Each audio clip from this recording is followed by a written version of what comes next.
Hello, my name is Leo, and welcome to a new workflow session by Blauw Films. Today we're looking at how I'm gonna composite this pyramid of light scene. So for those of you that know me, you know that I'm very much into Yu-Gi-Oh! I play a lot of Yu-Gi-Oh! And I guess I'm a big consumer of the content as well. And the pyramid of light, as you can see here in this reference, is just a funky looking magical item that appeared in the Yu-Gi-Oh! Movie Pyramid of Light.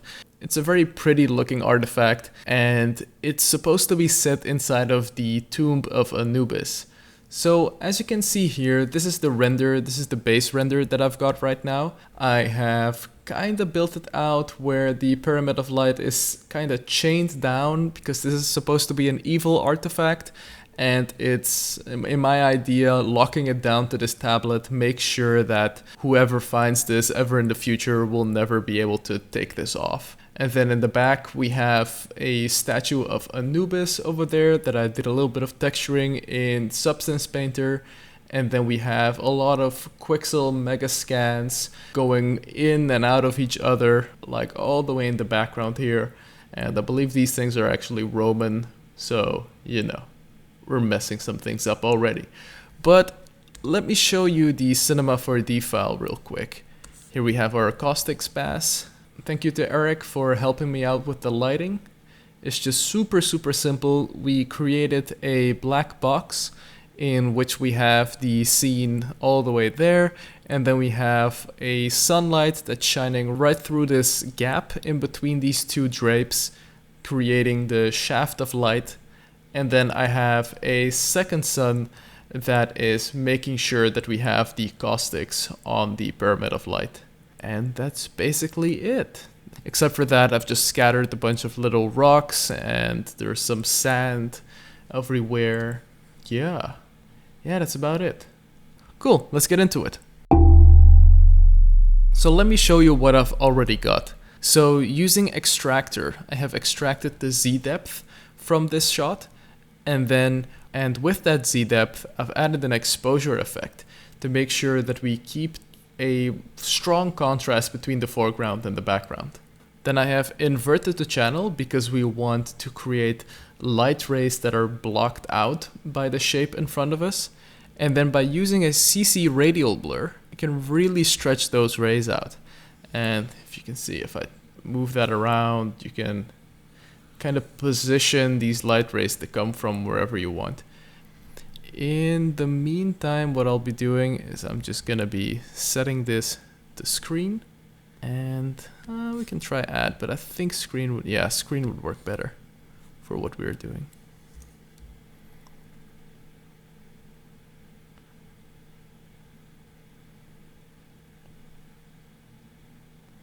Cool.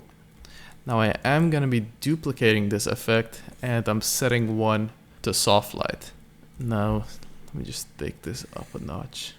Yeah, just so we can get some of that blackness introduced back in there. The next layer I have is a bloom and glare pass. That's just going right on top. It's just creating a bit of a highlight over there. Nothing too special. Again, we're using extractor, which is under effect 3D channel extractor. And if you have rendered an EXR or any other multi-pass containing file type, then you'll be able to get your passes that way. Now we have a Caustics detail pass, which is just a very low intensity caustics. And then we're also rendering the heavy beefy caustics. And those are the ones that are going to make the Pyramid of Light really get the life and the light that it's supposed to be shining. Then the Z-depth pass that you just saw, I have pre-composed that. I've pre-composed a duplicate of that in which I am keeping white at the front and black in the background. And that's our depth map. And then our depth of field layer over here is an adjustment layer with a camera lens blur set to 3 and an aspect ratio set to 0.5, because that's also the aspect ratio of the bokeh that we have in Corona Renderer inside of Cinema 4D. Yep, there you go. I've set my resolution to half right now, but we do get the gist of it. I am seeing that the light rays that we have at the bottom are actually not showing up, and the light rays we have on top are clearly not matching the angle of our light shaft. So that's actually good, because that means we can just change the CC radial blur position on one of them, and then we'll make it match.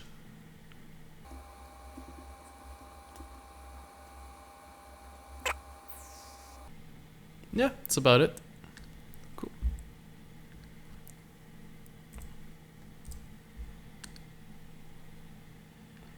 Set this back, and then I'm gonna copy the radial blur onto this layer. There you go. Now, the one thing that I'm noticing already is that we're getting a dark vignetting going on. And that's because both of these light rays are not expanding their edges. So I am quickly going to make a mental note of this being screen and 16 and this being soft and 28. Then I'm pre-composing both of them into their own pre-comps. Soft 28.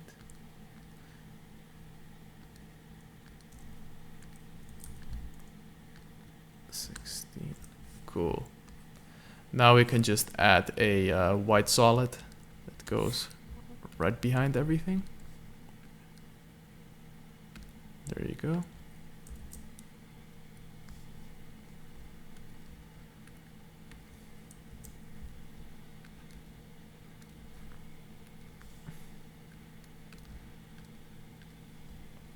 Cool. Now I'd say it's a little bit on the strong and dusty side right now. We're kind of losing most of the definition of the contrast, but we're gonna get some back in there. And we have a little blurring vignette going on as well. Cool. Now let's see what we can do. I'm gonna grab the Caustics Pass now. I'm gonna put that right on top of the Caustics detail.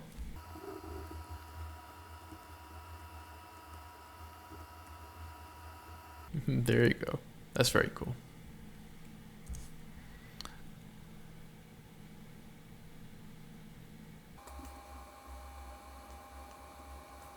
So I don't mind the left side of the pyramid of light being overexposed.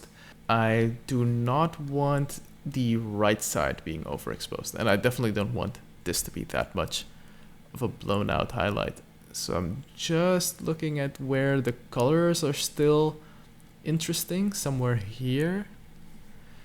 And then I'm gonna cut out the other section.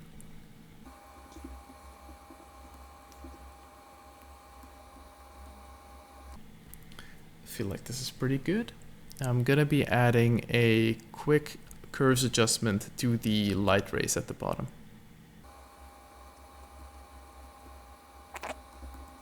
Now let's leave this the way it is for a bit, and the next thing we're gonna do is I'm gonna add a bit of dust particles.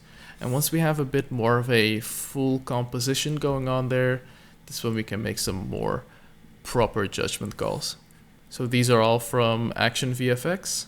I'm dragging them behind the depth of field.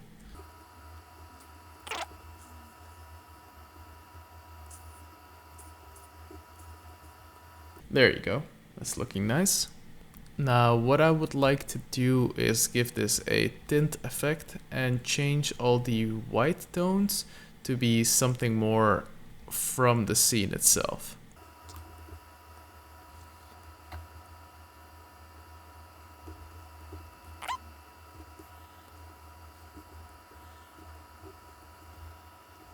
Cool. Now this would kind of be our base for the amount of dust, just the basic particles. I am going to pre-compose both of these, and there you go. Set the normal. You can set these to normal as well. And now I'm gonna be using a duplicate of the depth map with a bit more control. I'm gonna be using this depth map to be a mask.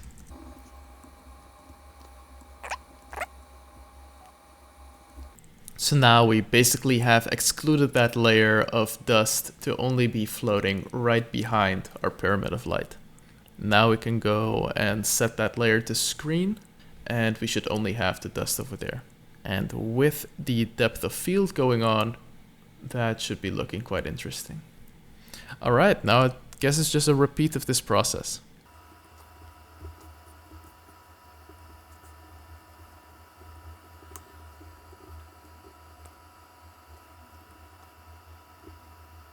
Once we have all the dust in the environment to the level that we like, we are going to make a duplicate of all of them and make sure that where the light shaft is hitting them, we get those bright spots and we have like a bit more of a bokeh going on there.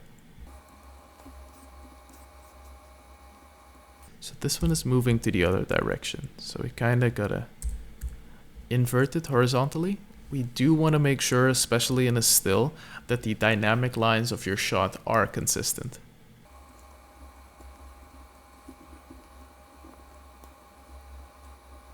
Actually, this layer feels like it's supposed to be in front.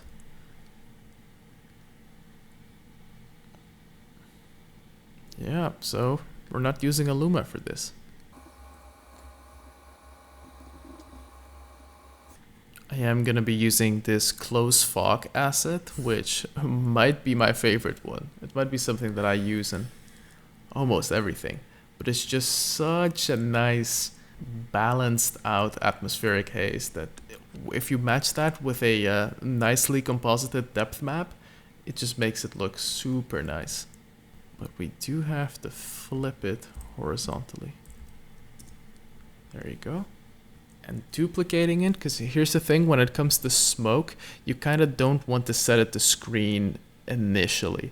Or even if you do, you don't always want to go that route. It's better usually to just luma matte itself and then to use the top one to kind of control the intensity. See, now you can control how much of it is in your scene. I feel like a very subtle amount, something like this, might be just what we need. Then with a tint. Cool, cool.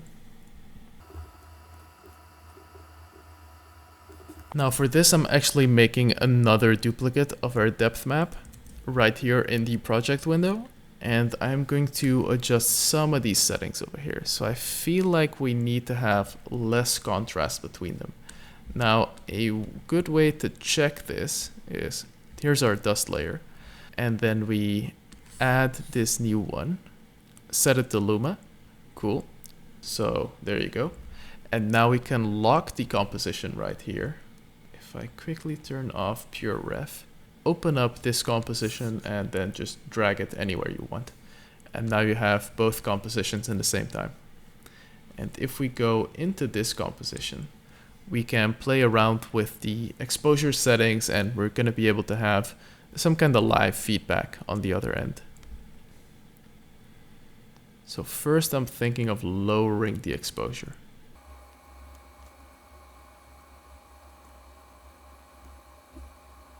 Somewhere there seems to be fine. So yeah, there you go. Now we can set it to screen if we want, just to see what it does. These are our layers for the dust. So I'm gonna be duplicating all of them. So where does it start? Here, up till here. We've duplicated these. Cool. And now what I'm thinking of doing is I'm pre-composing all of them. Gonna give us a black output. Yeah, that's fair. And now we can set them to screen. And I'm gonna be masking out just the area of our light.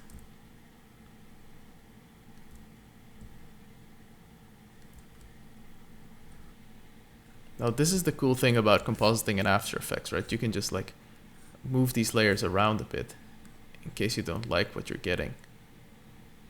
Just try something else.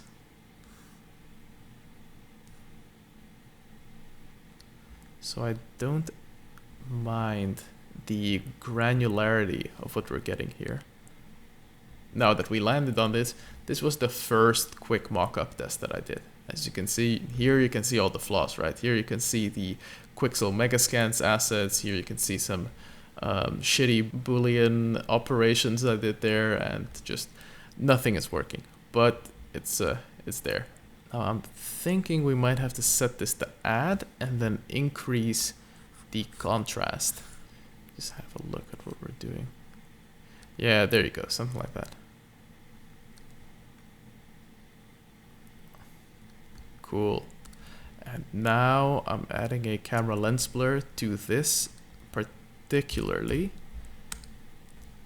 Set that bokeh to 0.5, give that maybe 10 to have a bit more of an exaggerated bokeh. Might be too much. I believe we have a 7-bladed lens in Corona Renderer, and then you can increase the gain, the highlight gain, and then by lowering the threshold, it gives you a few more of these particles. Now what we gotta do is then we can go in, take a tint effect, and then, you know, select a color that more naturally matches our environment. Give it like a feather of 100.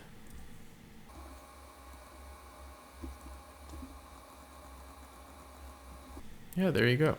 I am lowering the gain a little bit. Now let me grab all of these, and now we can like kind of play around to see if some other combination works more interestingly. That's pretty cool. I think this looks quite nice. Kind of revealing a bit more of Anubis down there, and almost as if the wind is blowing through the pyramid of light. That kind of motion is what I'm getting here. Alright, let's play around with the intensity of some of these.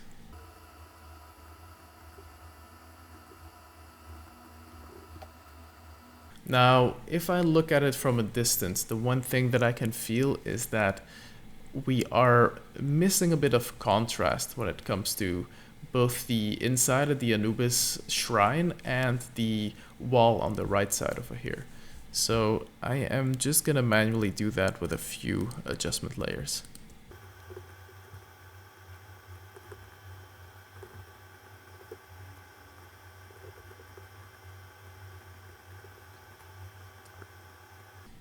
I'm moving this behind everything. And I am using the Luma mask, any one of these, to mask that out as well. There we go. Now that's already giving our hero element a bit more of a focal point. I do feel like we're actually missing a bit more dust in this bright area over here. I was expecting it to give more of a punch. So let's just duplicate this one. Turn off the Luma.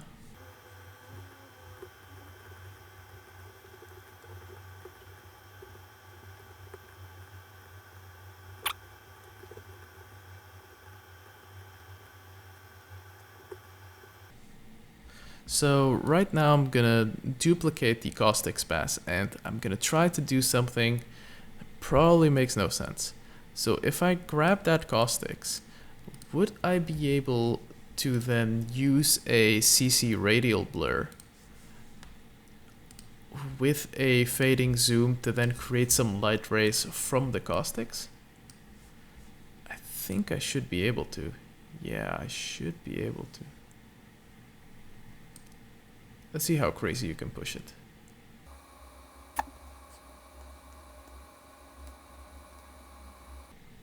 This is not bad either. A bit on the dramatic side, maybe. Let's see if we lower that. And then let's try one more.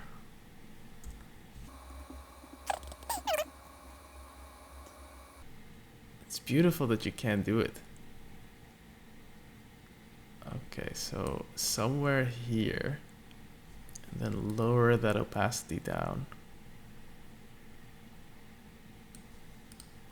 Now let's try to take one of these lumas and luma this out. Well, that doesn't work now, does it? Ooh, this is also quite interesting. There we go, that's quite nice. Seemed to make it work. So let's quickly check what we had in the beginning. We still have to turn on these two layers.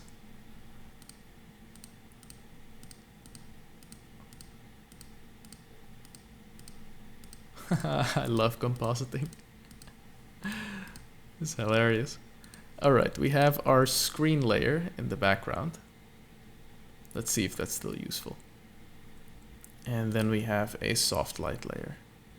So it does kinda destroy most of what we're going for.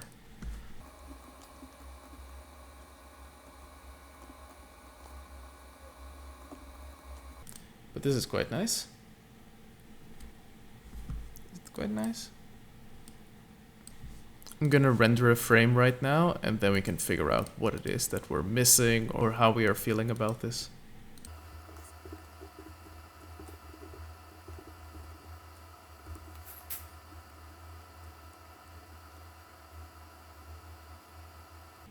So when it comes to detail, I think it's pretty good.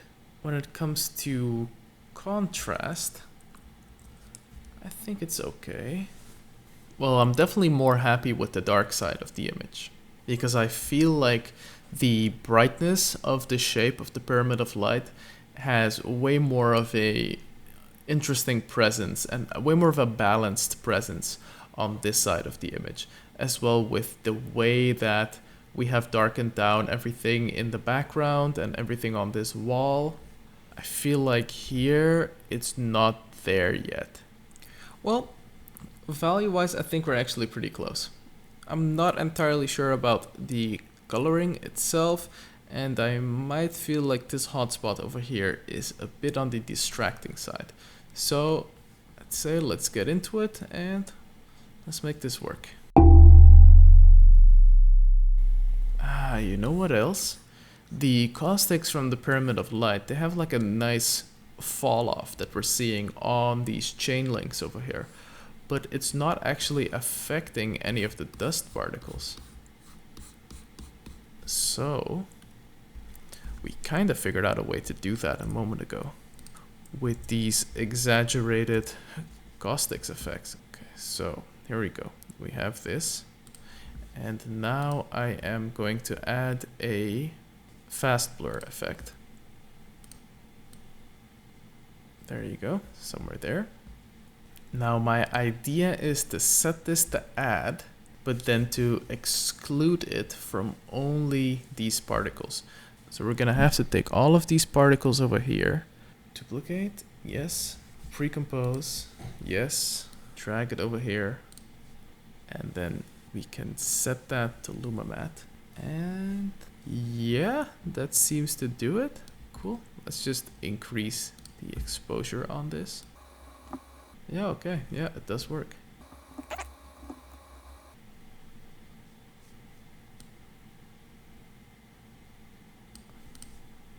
feel like we're pretty much done. I'm gonna be pre-composing all of this, doing a little bit of post-processing on here. Let's start with some color correction. Start bright, start bringing it down.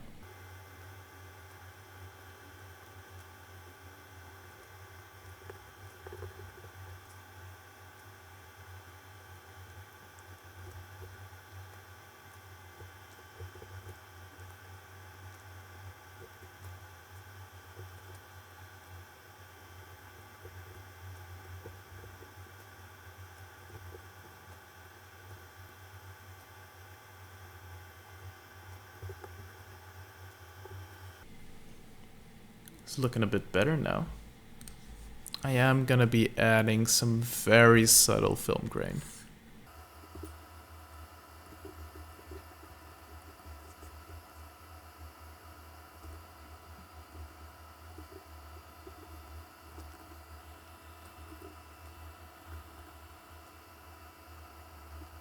Well, I think that's pretty good.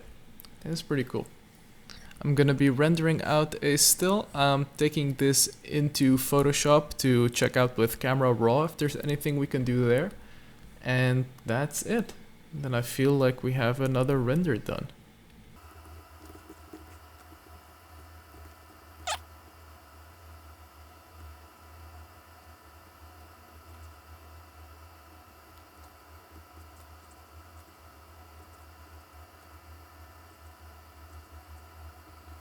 The only thing really that I'm doing here in Camera Raw is that it has some nice tools to control colors on each of their own channels. And because this is the pyramid of light, I do want the blue spectrum to be quite dominant inside of this pyramid. It's supposed to be like a crystal thing, and usually in 2D animation that's just generally drawn in blue, but I do want to emphasize that those wavelengths are kind of what's scattered most right now.